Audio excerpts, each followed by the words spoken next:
Bonjour et bienvenue sur la mécanique universelle. Alors aujourd'hui nous sommes donc, voilà c'est ça, c'est ce que je recherchais.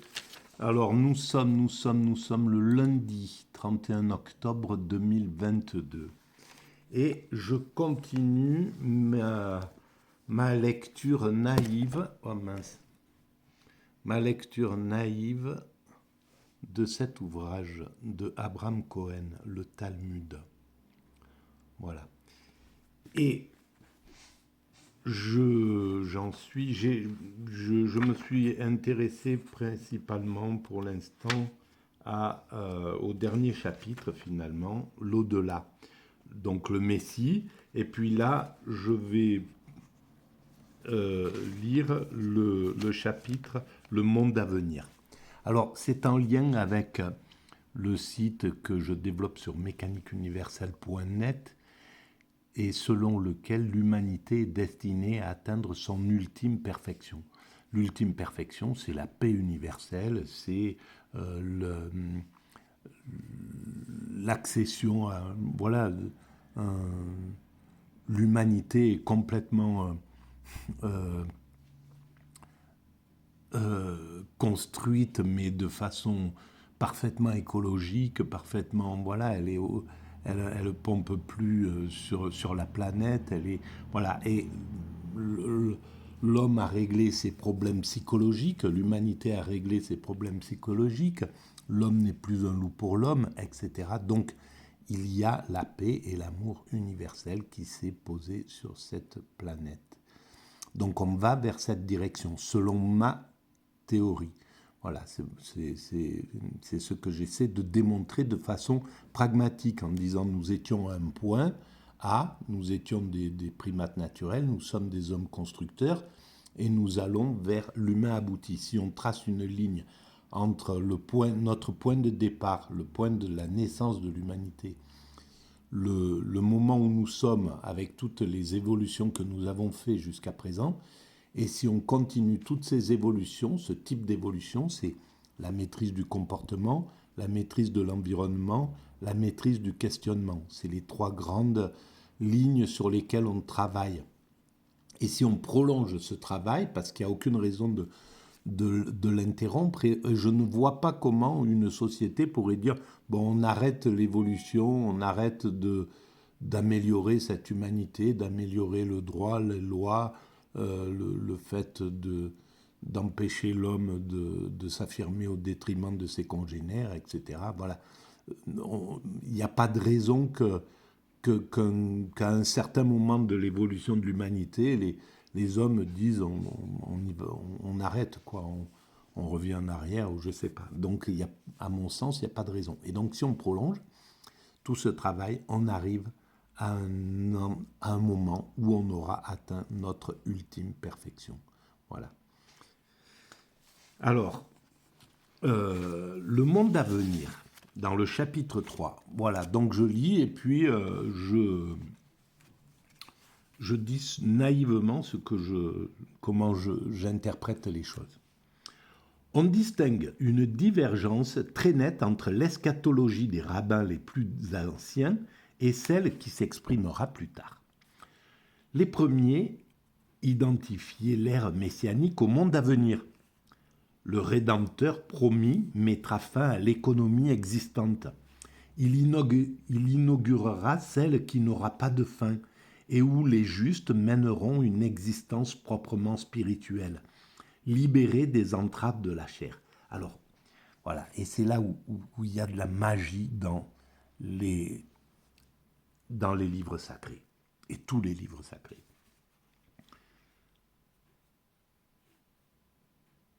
La fin de l'économie existante. L'économie existante, depuis tout le temps, elle construit des choses qui ne sont pas destinées à durer. On est sur un système de marché depuis la nuit des temps. C'est comme ça, on construit, on fait des objets, puis ça se démolit, et puis déjà, bien souvent, on les démolit à travers les guerres, et puis on reconstruit, etc., etc. Lorsque l'humanité aura atteint son ultime perfection, on ne sera plus dans l'obsolescence programmée. Ça sera fini, on n'aura plus besoin de cette économie-là. Parce que l'humain se contentera d'être dans la contemplation, dans la jubilation de l'extase. C'est ce que je pense et c'est ce que je défends comme théorie. Nous allons vers l'ultime perfection, et l'ultime perfection, c'est l'extase facile. Le samadhi, le nirvana, l'éveil, la béatitude, peu importe comment on l'appelle. Je pense que justement dans le judaïsme, on dit c'est le devekut, mais bon, c'est à confirmer. Voilà. Et donc, cet état, mais c'est destiné au futur. C'est pas quelque chose qu'on peut atteindre. On peut, voilà, en faire l'expérience par accident. Ça m'est arrivé. On peut faire l'expérience. Il y a des gens qui vont s'isoler pour chercher à faire cette expérience, pour chercher à atteindre cette extase, ou dans le zen, c'est la quête du zen, c'est la quête du bouddhisme, dans l'hindouisme aussi, etc., dans le soufisme. Voilà, il y a des sortes d'éclaireurs dans l'humanité qui font ça. Mais globalement, on est là pour construire l'humanité, nous, en tant qu'hommes constructeurs. On n'est pas là. C'est pour ça que c'est difficile d'atteindre cet état d'extase. Mais la finalité de l'humanité, c'est ça. C'est enfin voilà, l'arrivée dans l'humain accompli. L'humain accompli pourra vivre cet état d'extase facilement, sans difficulté. Aujourd'hui, c'est difficile pour un homme d'atteindre ça, parce qu'il a son ego à dominer, etc.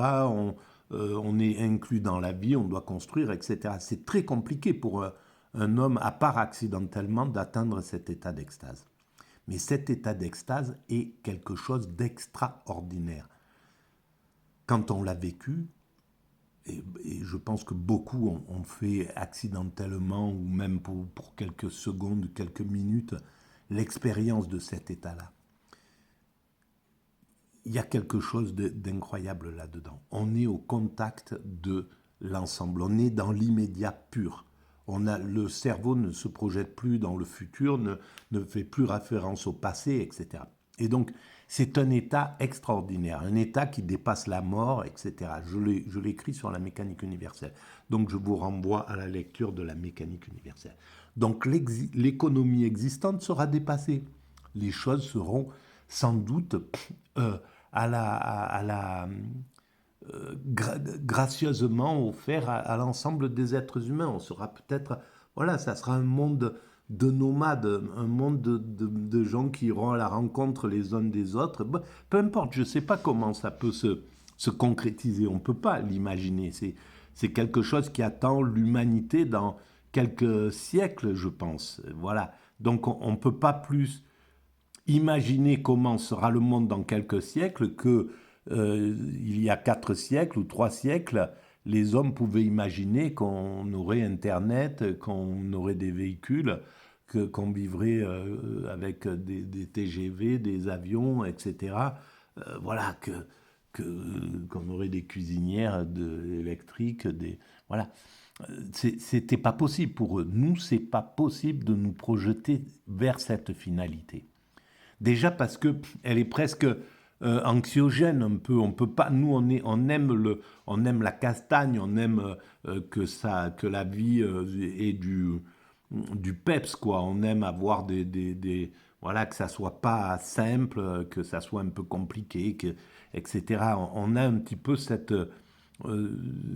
façon de vivre. On aime l'aventure. Et donc on ne peut pas imaginer ce que pourrait être une humanité complètement qui a atteint l'extase et l'amour et où il n'y a plus du tout de violence, plus du tout de haine, plus du tout. On ne peut pas l'imaginer. C'est quelque chose qui nous semble morbide en fait, parce on ne sait pas ce que c'est. Voilà. Mais à mon sens, c'est ce vers quoi nous allons. Voilà. Et donc, l'économie existante, telle qu'elle est aujourd'hui, elle sera dépassée.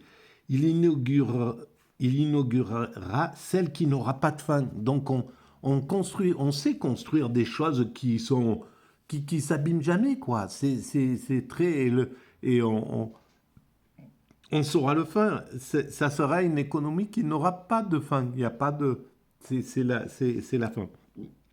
Où les justes mèneront une existence purement spirituelle. Voilà, il n'y aura pas, il n'y a plus besoin de travailler en somme.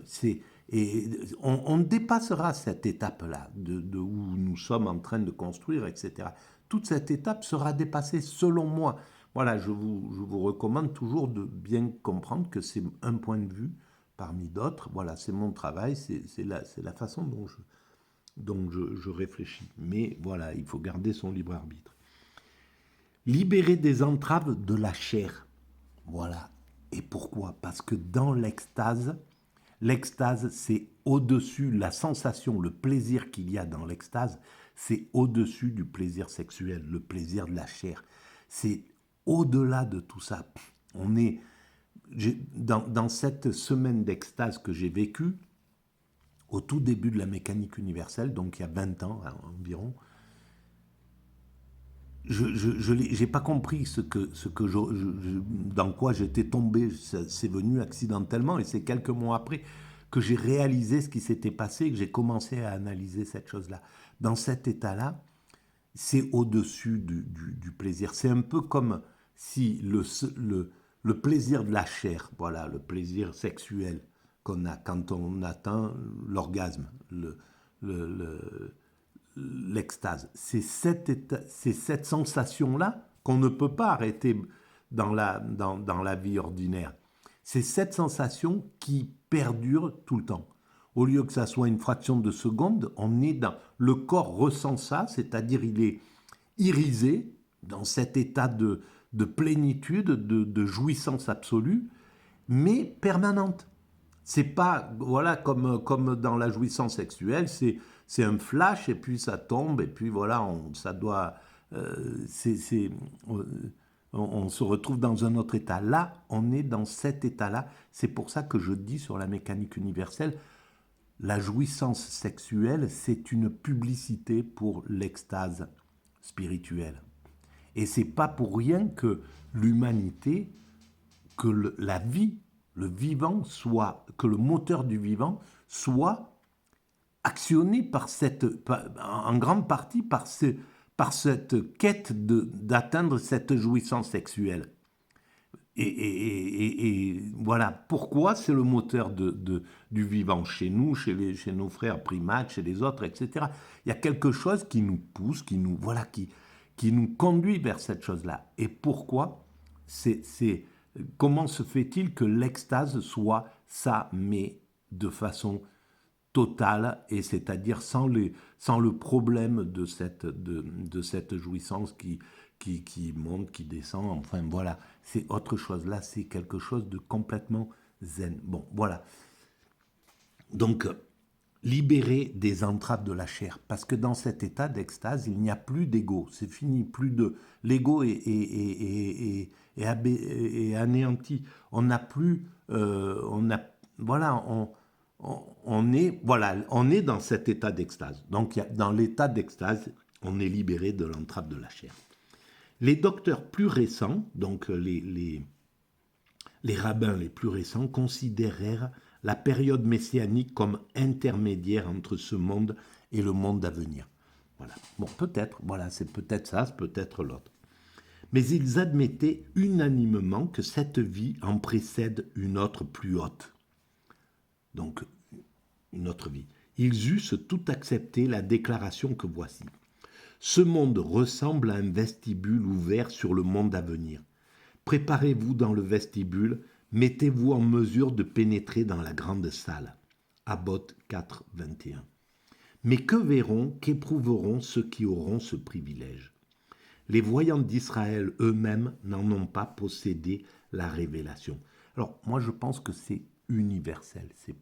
Ça ne concerne pas que quelques êtres humains. C'est quelque chose c'est soit l'humanité y va dans sa totalité, dans sa globalité, soit ça ne sera pas possible. Il ne peut pas coexister dans cette humanité, par exemple, des saints et des assassins.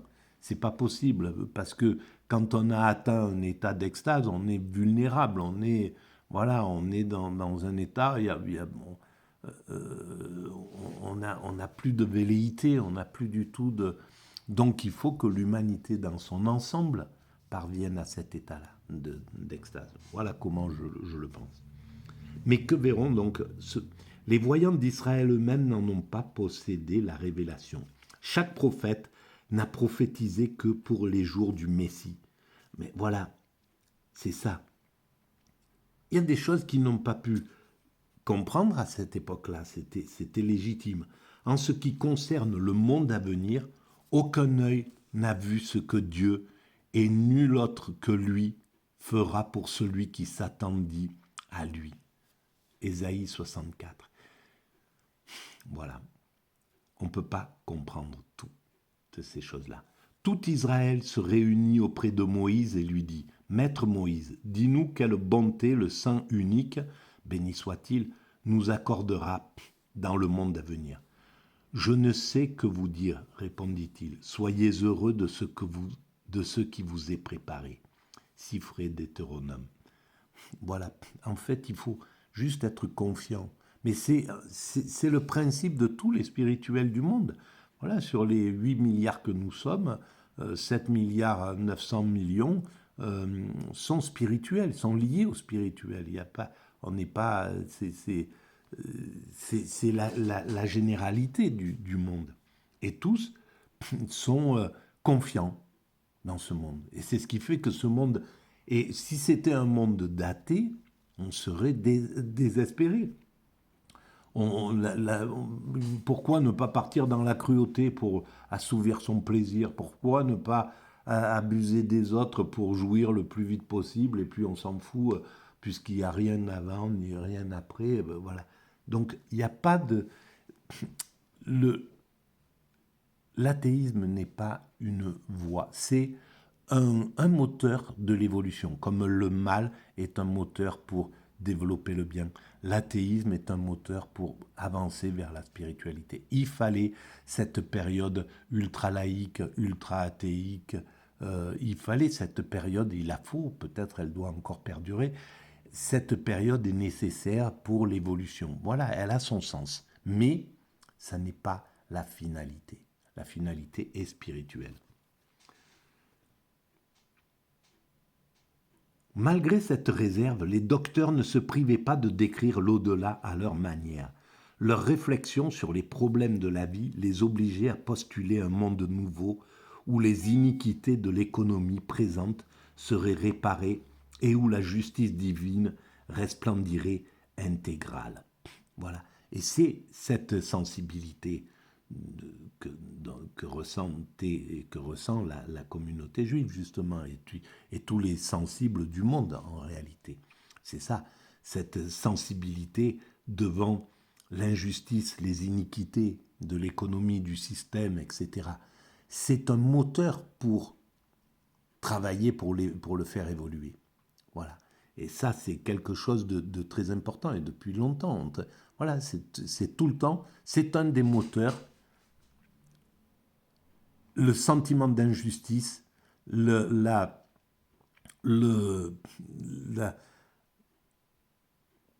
révolte que ça engendre en nous fait que, on travaille l'humanité et qu'on l'améliore constamment. Cette solution du problème du mal donne à toute leur conception du monde à venir son coloris spécifique. Si l'on en croit une anecdote, cette théorie se voyait confirmée par l'expérience. Le rabbin Joseph, fils du rabbin Josué ben Lévi, était malade. Il tomba dans le coma. Quand il revint à lui, son père lui demanda « Qu'as-tu vu ?» Un monde inverse de celui-ci. Ceux qui sont ici, le plus haut placé, sont là-bas le plus bas, et réciproquement. Alors là, il manque quelque chose. Peut-être mon fils. Mon fils, tu as vu un monde corrigé Mais quelle position y occupent ceux qui étudient la Torah? Nous y sommes exactement comme ici. J'ai entendu déclarer ceci. Heureux celui qui arrive en possession de l'enseignement.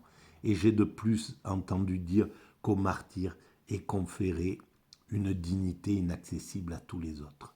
Voilà. Alors, et ceux qui étudient la Torah, nous y sommes exactement comme ici. Pourquoi? Parce que c'est le bonheur d'étudier la Torah, c'est le bonheur d'étudier le Coran, c'est le bonheur d'étudier la Bible, c'est le bonheur d'étudier un livre sacré, le Tao, etc., ou n'importe quoi. Celui qui est versé là-dedans de façon spirituelle, mais c'est une jubilation, c'est vraiment, évidemment qu'il n'y a pas de changement entre celui qui est versé là-dedans, dans ce monde ou dans le monde de perfection, dans le monde qui a atteint sa perfection. C'est exactement pareil. J'ai entendu déclarer, voilà, une dignité inaccessible à tous, qu'au martyr est conférée une dignité inaccessible à tous. Il en résultait donc que les souffrances subies par des innocents et les privations volontairement assumées en ce monde seraient le facteur le plus apte à valoir aux hommes leur admission dans le monde à venir. Pourquoi pas? Voilà, pourquoi ça ne serait pas comme ça? Et pourquoi il n'y aurait pas un autre monde, un monde à venir où justement on est compensé de cette vie. Quelque chose, selon moi, est un peu compliqué, parce qu'en fait, curieusement, puisque le mal construit le bien, par le pire, quoi. Malheureusement, c'est comme ça. C'est ceux qui ne savent pas construire le bien par le bien sont contraints de le faire par le mal. Et il y a des circonstances atténuantes. C'est pas quelqu'un qui transgresse.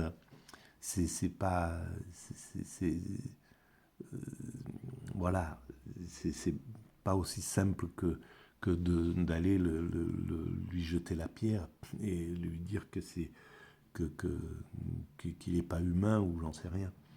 Donc, si c'est le cas, il n'y a pas de raison que tout le monde ne soit pas sauvé en réalité. Mais bon, voilà, ça c'est mon point de vue. Je pense que c'est compliqué. C'est compliqué parce que ça demande un niveau d'empathie bien particulier quand même. Bon, le rabbin Judas, le prince, disait « Quiconque accepte les délices de ce monde sera privé des délices du monde à venir. Quiconque refuse celles de ce monde obtiendra celles du monde à venir. » On remarquait même qu'il y a 3 dons précieux du Saint unique, béni soit-il, à Israël. Or, chacun de ces dons, il les a conférés par le moyen de la souffrance. Ce sont la Torah, le pays d'Israël, et le monde à venir. Un dicton populaire disait « Chacun n'a pas le mérite de 2 tables. » Ibidem, c'est-à-dire le bonheur en ce monde et la félicité dans l'au-delà. Bon, ça, c'est chacun l'interprète comme il le veut. La plus grande différence entre les 2 économies consiste dans le renversement des valeurs. Les choses si hautement estimées en ce monde, qu'elles font l'objet suprême des efforts de l'homme, cesse d'exister lorsque l'on a franchi l'accès du monde à venir. Alors voilà, l'extase, dans l'état de perfection, tout est à disposition. Il n'y a donc plus besoin d'envier ce que l'autre a, puisque tout est à tout le monde. Pour moi, c'est comme ça, c'est ça la finalité. Et à ce moment-là, ça inverse complètement les valeurs, c'est-à-dire que tout ce qui est notre moteur, mais un moteur nécessaire pour construire l'humanité. On cherche le pouvoir, on cherche la richesse, on cherche voilà, des relations, telle ou telle relation. On cherche la célébrité, on cherche, et donc on va mettre toute notre énergie à faire, à construire le monde pour acquérir ces désirs qui sont là. Mais si tout est à portée de tout, si tout est gracieux dans cette humanité, et c'est pas pour rien que ça s'appelle gracieux, être les choses gracieuses, c'est-à-dire ça vient de la grâce, et c'est gracieux, c'est libre de droit, c'est gratuit en somme. Eh bien, il n'y a plus du tout de... Ça inverse complètement les valeurs. Cette pensée est résumée dans un aphorisme rabbinique. Le monde à venir ne ressemble pas à ce monde-ci. Dans le monde à venir, on ne mange ni ne boit, on ne donne pas naissance à des enfants.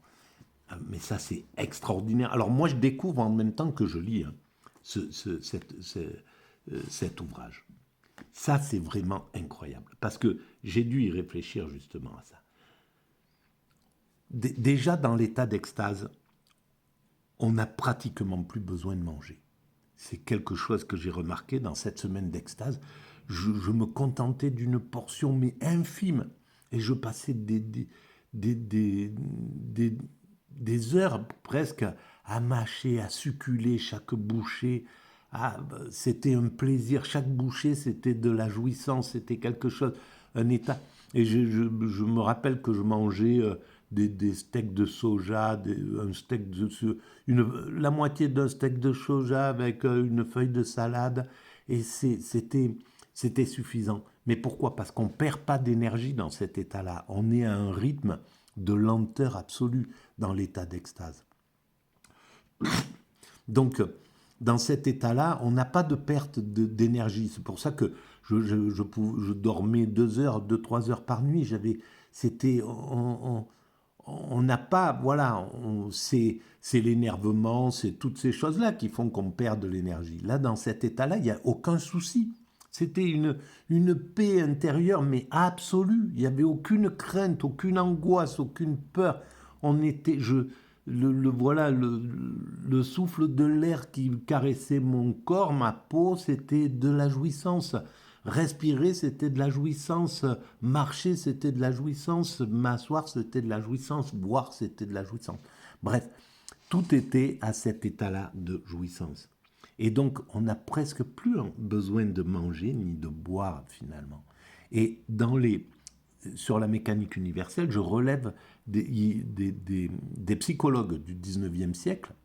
Un psychologue qui s'appelle, je crois, Piaget, je ne m'en rappelle plus, je n'arrive pas à me rappeler de son nom à chaque fois, et pourtant je l'ai mis sur la mécanique universelle. Donc j'ai mis une partie de son travail.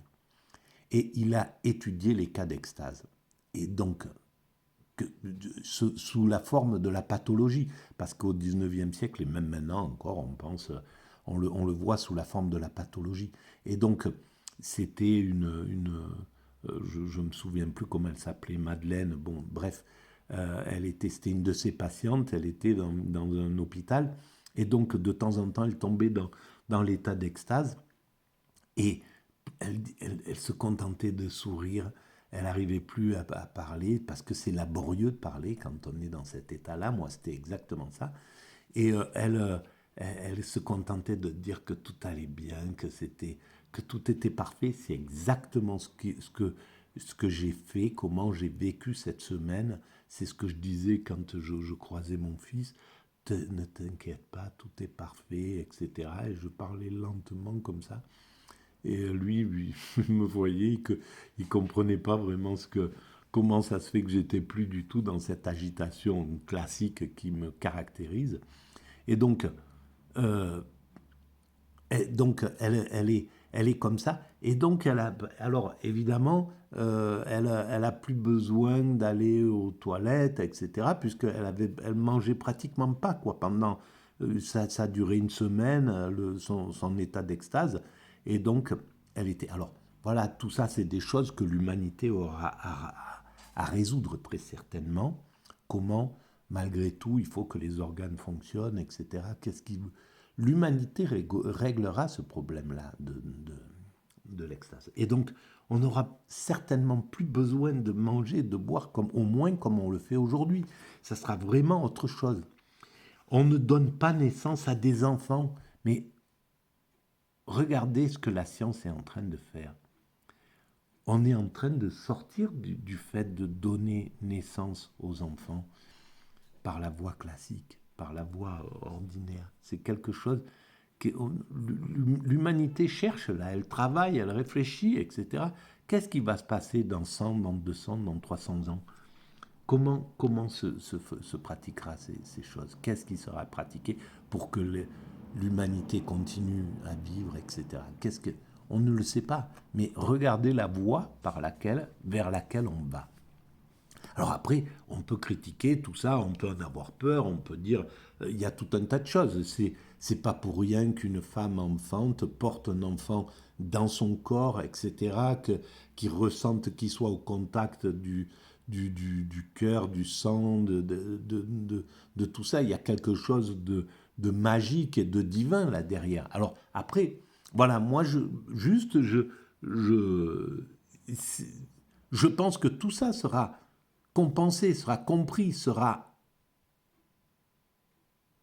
dépassé par l'humanité, mais en même temps complètement, voilà, il n'y aura pas d'erreur. L'humanité dans cet état-là ne fera pas d'erreur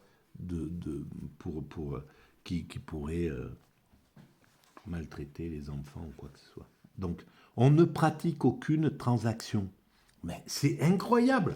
Mais c'est incroyable, voilà. On ne pratique aucune transaction, aucune affaire. Il n'y a ni envie, ni haine, ni rivalité. Voilà comment les livres sacrés sont une pure merveille. Voilà. C'est tout simplement, c'est dingue. Bon, bref. Ni rivalité. Les justes s'y asseyent sur des trônes, couronne en tête, et ils savourent la gloire de la Shekinah. Ber 17a. C'est incroyable. Bon, voilà. Et le monde, c'est un monde de juste qui s'impose. C'est tout le monde qui est juste. C'est sur un plan entièrement inédit que se déroulera la vie. On ne sera plus soumis aux appétits du corps. Mais c'est incroyable. Mais comment ont-ils pu imaginer cette chose-là? Ils ont vécu l'extase. Pour comprendre ça, il faut avoir expérimenté l'extase. C'est clair et net. Voilà. Et l'extase, elle est expérimentée sur toute la planète et de tous les temps. Platon a expérimenté l'extase pour écrire le banquet. Ce qu'il écrit, ce qu'il fait dire à Diotime, ça veut dire qu'il a vécu un état d'extase. Les moines soufis ont vécu, et quand on lit cet ouvrage dont j'ai déjà travaillé, sur lequel j'ai déjà travaillé, qui est là, de Eva Vitré-Meyerovitch, Anthologie du soufisme. Quand on lit les textes de ces soufis, mais on se rend compte qu'ils ont vécu, qu'ils ont vécu dans leur chair l'extase et qu'ils ont compris des choses inouïes à travers ça. Voilà, et de nombreux philosophes ont vécu cet état-là. Et ce qui leur a permis de comprendre quelque chose de plus haut. Je pense qu'Hegel, pour arriver à penser sa théorie qui amène vers l'esprit, le développement de l'esprit qui va en apothéose, il a bon, voilà. Enfin bref, il y a quelque chose qui fait que c'est touché par la grâce. Donc, l'empire de la nature spirituelle exercera tout son pouvoir. Ce qu'est sur cette terre le jour sacré comparé au jour ouvrable d'une semaine, le monde à venir le reproduira sur une échelle infiniment supérieure. Le Shabbat représente 1/6 du monde à venir. Voilà, mais ça sera un Shabbat permanent. Ça sera, voilà, un vendredi pour les musulmans, un dimanche pour les catholiques.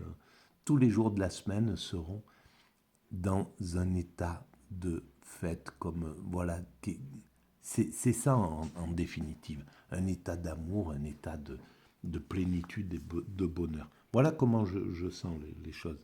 Bon, je vais arrêter là pour cette vidéo, parce qu'après ça fait un peu long. Mais bon, voilà, c'est une pure merveille d'avoir découvert cet ouvrage-là. Voilà. À très bientôt, merci de votre écoute et gardez votre esprit critique. Et voilà, il faut bien comprendre que c'est très intuitif, hein, ma façon de penser. Il y a certainement beaucoup d'erreurs dans beaucoup de points. Et voilà. Donc, vérifiez après par vous-même sur certaines choses. Merci, à bientôt.